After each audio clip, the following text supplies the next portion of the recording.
Ada 5 tahapan konseling menurut Prayetno pada tahun 2005. Yang pertama ada tahap pengantaran atau introduction. Pada dasarnya, berisi upaya pengantaran klien untuk memasuki kegiatan konseling. Dalam hal ini, konselor hendaklah dapat menerima klien secara hangat dan apa adanya. Setelah itu, konselor menjelaskan kepada klien menyangkut dengan pengertian, tujuan, dan asas konseling, serta manfaat yang akan didapatkannya setelah menjalani konseling. Keberhasilan dalam mengantarkan klien masuk ke dalam proses konseling akan menentukan terlaksananya dengan baik proses konseling yang akan dijalani bersama-sama oleh konselor.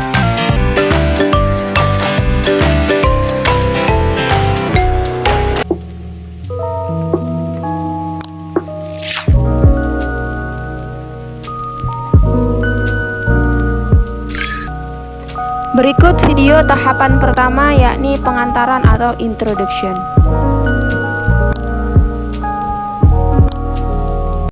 Assalamualaikum, selamat pagi Bu. Waalaikumsalam, selamat pagi, silakan duduk. Makasih Bu. Siapa namanya? Nama saya Rosmani Bu. Apa kabar hari ini? Alhamdulillah baik. Gimana perkuliahannya hari ini? Alhamdulillah lancar Bu. Alhamdulillah kalau lancar. Nah, sebelumnya ada tujuan apa Rosmani datang kemari? Mau konseling Bu. Baik. Sebelumnya apakah Rosmani pernah melakukan konseling? Belum pernah Bu. Baik, Ibu menjelaskan sedikit tentang konseling ya. Jadi konseling itu suatu layanan yang diberikan kepada seseorang yang sedang menghadapi masalah atau sulit mengambil keputusan agar seseorang tersebut mampu untuk memecahkan masalahnya dan mampu untuk mengambil keputusan atas masalah yang telah dihadapinya. Nah, apakah Rosmani sudah mengerti apa itu konseling? Sudah Bu. Baik, jadi di sini Ibu selaku konselor akan membantu Rosmani untuk menemukan jalan keluar atau permasalahan yang dihadapi dengan harapan Rosmani dapat menceritakan puncak masalah dengan sejujur-jujurnya. Saya akan menceritakan permasalahan saya dengan sejujur-jujurnya. Akan tetapi saya berharap orang lain tidak mengetahui masalah saya. Baik, jadi di konseling ini saya sebagai konselor menganut asas kerahasiaan. Jadi Rosmani tenang saja, apa yang diceritakan oleh Rosmani tidak akan diketahui oleh siapa-siapa. Kalau begitu saya tidak khawatir lagi Bu. Baik, jadi kalau Ibu boleh tahu apa masalah yang sedang Rosmani alami? Saya bingung Bu, harus bertindak bagaimana ketika saya itu menurun. Oke, baik. Lalu apa keinginan Rosmani setelah melakukan konseling ini? Saya ingin ketika saya lebih bagus lagi Bu. Baik, dalam proses konseling ini tidak akan selesai hanya sekali pertemuan. Paling tidak kita membutuhkan hingga 3 kali pertemuan di depan dengan durasi waktu 30 menit. Apakah Rosmani setuju? Setuju Bu. 2. Tahap penjajakan. Tahap penjajakan dalam konseling adalah tahap di mana konselor dan klien bekerja sama untuk memahami lebih dalam tentang masalah yang dihadapi oleh klien. Berikut adalah beberapa langkah yang biasanya dilakukan dalam tahap penjajakan. Yang pertama, mendalamkan pemahaman. Konselor akan mendorong klien untuk berbicara lebih detail tentang masalahnya. Yang kedua, mengidentifikasi pola. Konselor akan membantu klien mengidentifikasi pola dalam pikiran, perasaan, dan perilaku mereka. Yang ketiga, mengeksplorasi alternatif. Setelah pola diidentifikasi, konselor dan klien dapat mulai menjelajahi alternatif dan solusi potensial. Yang keempat, membuat rencana. Konselor dan klien akan bekerja sama untuk membuat rencana tindakan. Tahap penjajakan ini sangat penting karena membantu klien melihat masalah mereka dari perspektif baru dan menemukan solusi yang mungkin tidak mereka pikirkan sebelumnya. Baiklah, kita mulai konselingnya. Coba ceritakan masalah apa yang sedang Tasya alami saat ini. Jadi begini Bu, jadi saya punya masalah tentang pergaulan saya.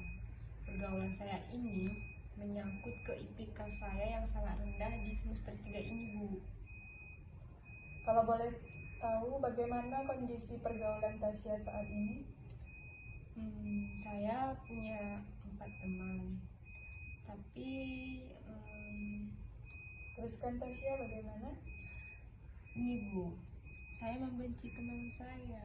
Masya Allah, menurut Ibu sebaiknya Tasya jangan berkata seperti itu.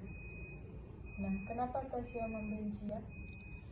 Karena ini Bu, IPK saya rendah gara-gara teman Tasya Bu.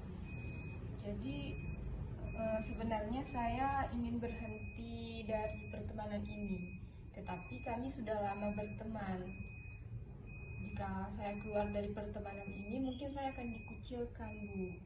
Apakah Tasya sudah berusaha belajar dengan maksimal? Sudah Bu, tapi belajar Tasya selalu terganggu karena pertemanan ini Bu. Kalau boleh tahu bagaimana kondisi pertemanan kalian saat ini? Kami berempat selalu kemana-mana barengan, pulang kuliah barengan, pergi kuliah barengan. Tapi kami pulang kuliah itu selalu menghabiskan waktu kayak sia-sia aja gitu Bu. Kayak misalnya kami pergi jalan-jalan yang nggak bermanfaat, shopping kayak gitu Bu. Bahkan sholat aja ditinggalin. Tasya sudah pernah menegur untuk meluruskan pertemanan kalian? Sudah Bu, tapi nggak direspon. Kayak misalnya kayak gini Bu, misal waktu sholat udah sampai nih Bu, tapi mereka kalau Tasya sholat tuh kayak diejek-ejek gitu Bu, dibilang so alim lah, dikata-katain kayak gitu lah Bu.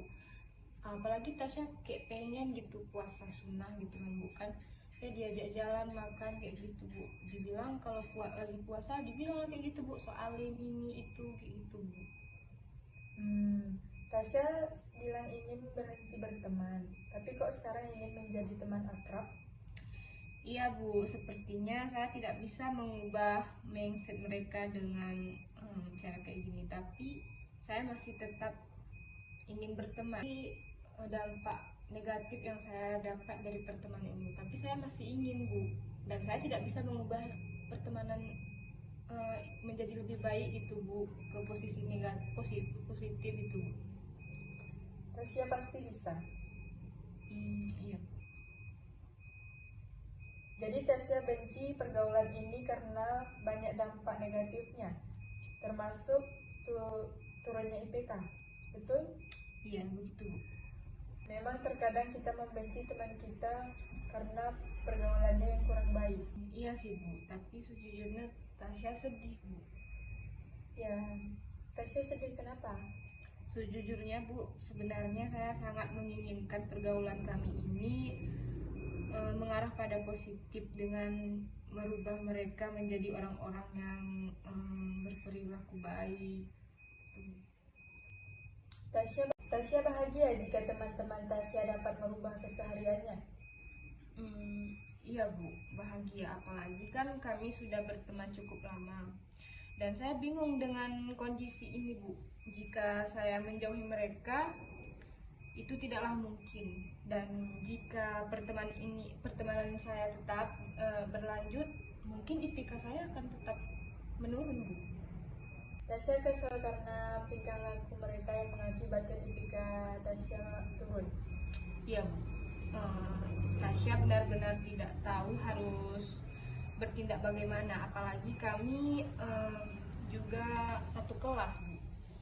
Tasya kesal karena keseharian mereka, dan sekarang Tasya kesal dengan satu kelas dengan mereka. Ya Bu, betul. Saya jengkel dengan hal-hal seperti ini Bu. Merasa frustasi dengan keadaan ini. Ya Bu, Tasya merasa frustasi dan kecewa dengan perilaku mereka.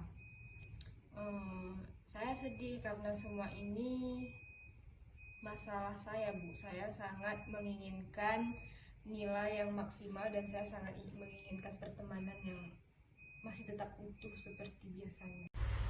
Tahap ketiga, penafsiran. Pada tahap penafsiran, konselor mencoba menafsirkan hasil pengungkapan dan peroleh data maupun informasi dari tahap penjajakan. Sejumlah informasi berkenaan dengan diri klien dan lingkungannya itu ditafsirkan, disimpulkan, dan diambil maknanya secara tepat. Hasil penafsiran ini kemudian dimanfaatkan untuk kepentingan tahap selanjutnya. Berikut adalah video dari tahap penafsiran. Tasya sedih karena berbagai masalah yang dihadapi hingga menghalangi pencapaian IPK yang maksimal. Iya Bu, saya merasa terganggu karena saya kepikiran masalah ini. Setiap saya mencoba untuk bisa mengerti dan mengubah semua lingkungan agar IPK saya maksimal di semester yang akan datang.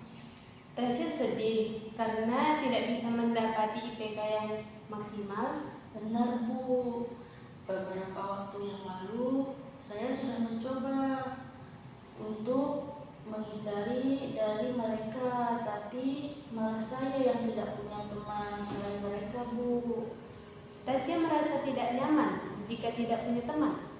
Iya Bu, saya tidak nyaman dengan kondisi pertama, saya ingin IPK saya maksimal. Dan kedua, saya masih bisa tetap berteman dengan mereka yang tidak seperti saat ini akhlaknya. Tasya merasa kecewa jika tidak berteman dengan mereka. Iya Bu, saya merasa kecewa. Tasya merasa sedih mendapati IPK kecil dan jauh dari mereka. Bu, saya merasa tidak nyaman karena pergaulan saya yang membuat IPK saya menjadi rendah. Ya, Ibu mengerti perasaanmu. Tasya merasa putus asa karena tidak tahu harus berbuat apa mengenai kemaksimalan IPK dan pergaulan Tasya. Sebenarnya saya ingin memberitahu teman-teman saya Bu agar berubah, tapi saya tidak maksimal. Saya jarang belajar juga Bu. Tadi Tasya mengatakan ingin memberitahu teman-teman Tasya, tapi kok tidak maksimal dan menginginkan IPK yang maksimal, tapi Tasya jarang belajar. Iya Bu, saya belum melakukan sesuatu usaha yang maksimal. Andaikan saya belajar maksimal dan dapat memberitahu mereka dengan maksimal. Tasya merasa sedih dan kecewa karena Tasya benar-benar ingin melakukan usaha terbaik sebagaimana ditunjukkan oleh kemampuan Tasya, membangunkan rencana usaha terbaik dan melaksanakannya. Iya sih Bu, tapi apakah saya bisa merubah IPK menjadi maksimal dan teman saya yang berubah? Tasya tidak yakin bisa berusaha maksimal.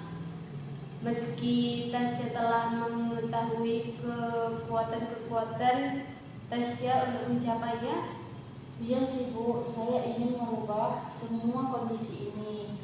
Gara-gara pergaulan saya, IPK saya menurun Bu. Saya jengkel Bu.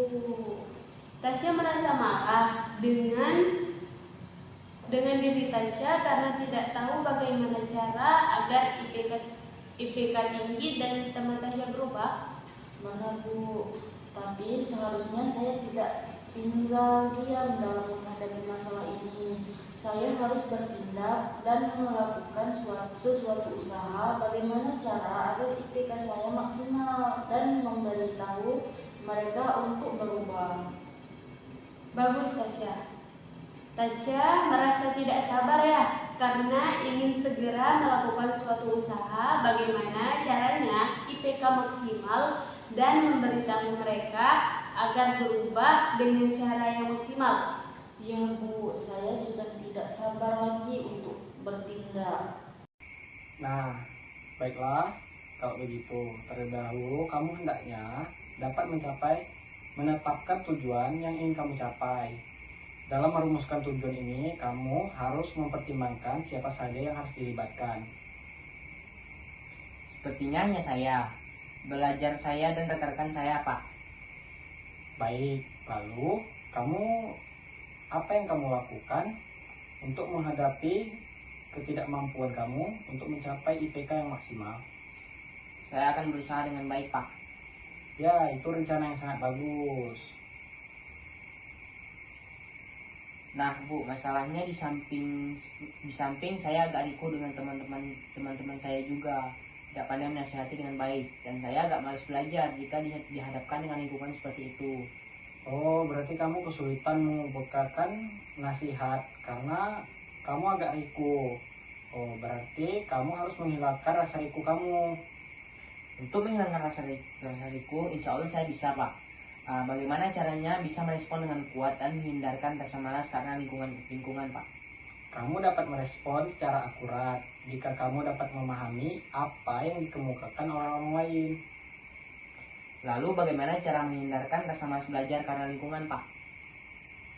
Sebenarnya dimanapun tempatnya ada yang membuat kita malas, tapi tidak nyaman dan memperoleh tujuan untuk bergantung pada sikap kita.